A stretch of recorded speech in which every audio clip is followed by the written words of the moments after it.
Hello, folks. Sunday message from the Cathars. Resurrection suggests that we first need to die in order to rise, but transfiguration is to enter a new state of being. It's a different thing, and Cathars believe that Christ didn't die. God cannot die, that he went into a light sleep, into dormition. And when he woke up after a few days, he was transfigured. And this is what we celebrate, the defeat of death. He overcame death. And when he came back to his disciples, he came into his transfigured body to show us that there is no death. We don't need to die. We don't die. We only transfigure. So what is this transfiguration? What happens? It's a letting go of all that came before, our old self, our old thoughts, our old ways, and instead become more like Christ, more wise, more pure, more kind, meek, compassionate, merciful.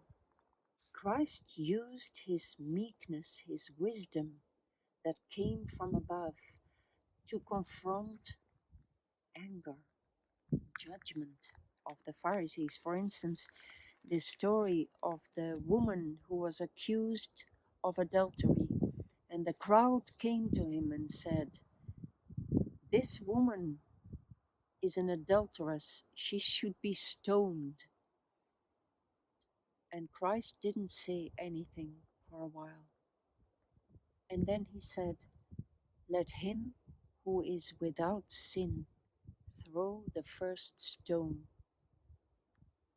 And one by one, the accusers dropped their stones and left.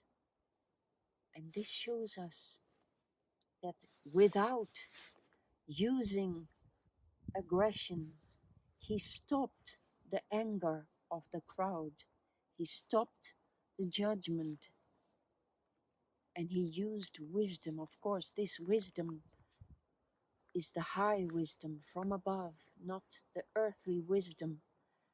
But when we unite with Christ, with our Father, our Mother,